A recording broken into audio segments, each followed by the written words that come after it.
Okay, boys and girls, it's time for the epilogue of The Wise Enchanter. This ought to answer all our questions.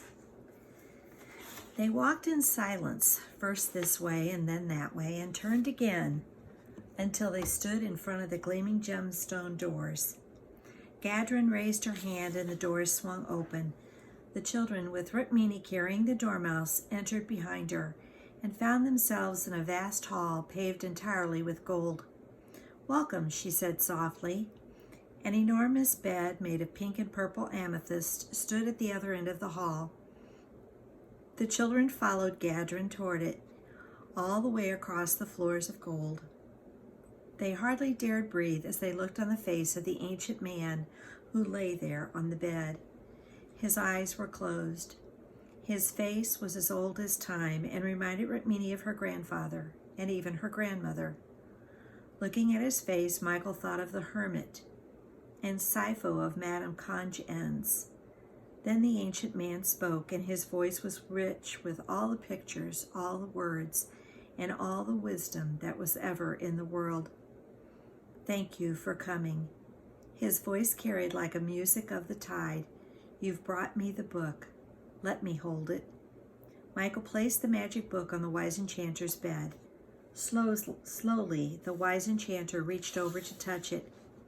As he did so, he took a deep breath and opened his eyes. Then he smiled and a few seconds later sat up.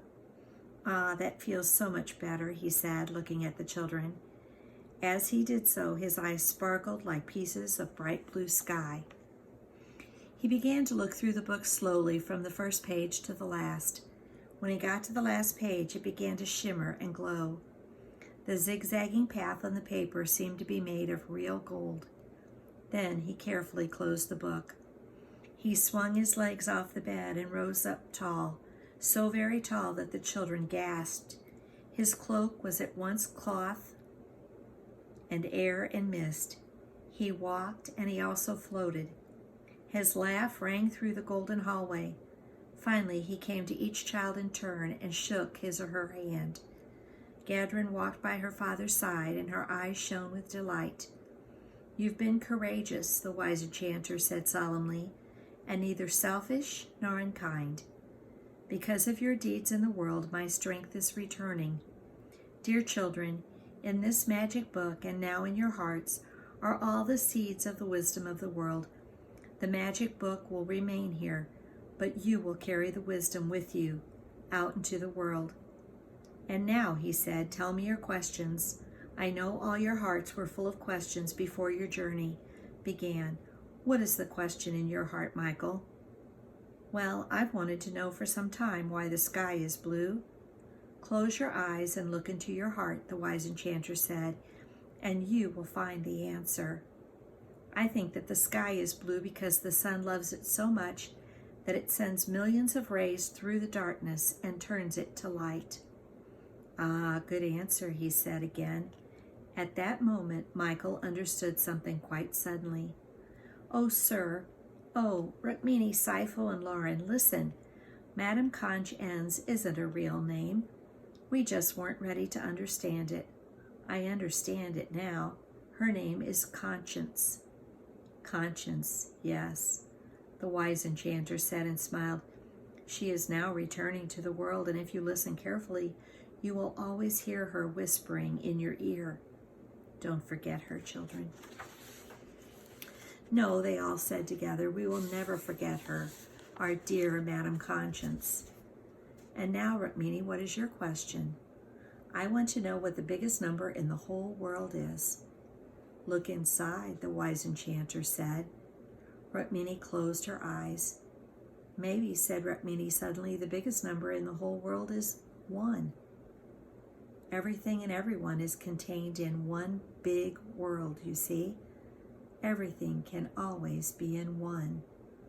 "Yes, wonderful, Lauren. Wonderful. Lauren, what's your question?" "Why do my eyes blink?" "Close them and see." "They blink," she said slowly, "because my body must close its windows sometimes so that I can know light from darkness." Aha, said the wise enchanter quietly, very wise indeed. And you, Sipho? Is there someone who knows everything in the world? Tell me, said the wise enchanter. Sipho closed his eyes for a very long time. Finally, he opened them. I don't know, he said softly. I think I would have to live from the beginning of time to the end to know the answer to that question. Indeed, said the wise enchanter. Yes, indeed, my dear Sipho. His eyes shone with kindness and delight, and he seemed to grow even taller. Any other questions? About the dormouse, Rukmini said. Can he stay with us? In your world, as it stands, animals don't have the power of speech, the wise enchanter said. Once, long ago, this may have been different, but some things that are lost or stolen are not found again. As you must return, it will be up to him to decide whether he would like to live as ordinary animals do. I love to speak, said the dormouse. Love it. They looked at one another sadly. I just can't see myself as an ordinary pet, he whispered in Rukmini's ear, tickling her with his whiskers. She held on to him tightly and squeezed her eyes shut to stop the tears from falling. One day, dear children, when much time has passed, and long after I've made my crossing to the everlasting islands, you will return here, and know this. There will indeed be wise enchanters in the world again, but for now you must return to your world with all the seeds of wisdom you have won, so that this wisdom may grow.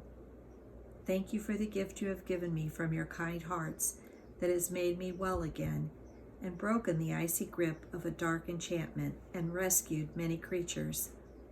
He looked at the dormouse, and now we must make haste, for the dragon ship has brought back one who has been saved from a spell. The ship is also waiting to take you home. First, however, we have a wedding to celebrate. He looked at Gadrin and smiled, a wise, mysterious smile. What do you mean, Father? You know I have loved only one. Okay, now we're going to change settings, and we're going to go down to the beach. The handsome prince who stepped out of the dragon ship and waded through the water was soaking wet. His shining crown had slipped down low over his forehead, and his royal clothes looked sadly misshapen. When Gadrin saw him, her face went pale. Then color flooded her cheeks. She ran to meet him in the sea and threw her arms around him, embracing him and knocking his crown into the waves. At last they walked onto the beach together. The children and the dormouse and the fluttering underlings crowded around them, and then the prince spoke. The kindness of these children has released me from a spell so terrible that many times I prayed for death to deliver me from the fate that was mine. Do we know you? Michael asked, puzzled, and looking at all his friends who shrugged. Why, yes, said the prince. Yes, yes. Oh, our dear Yak, Lauren exclaimed and ran to him. You're the Yak? She whispered, stepping right up to him to look into his warm dark eyes. Yes, yes again, he laughed, but not anymore. Thank goodness and thank you. He embraced the 4 children and the beautiful Gadrin, whose laughter rang through the air like silvery bells. The Yak Prince and Gadrin were married on the golden sands in front of the castle of the wise enchanter. The dormouse decided that, like the underlings, he would remain as long as he lived in the service of the wise enchanter. Old Dame Gothel and the 4 children set sail soon afterwards.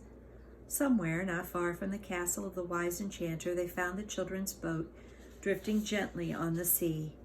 They hoisted it up onto the ship and sped across the water as fast as thought.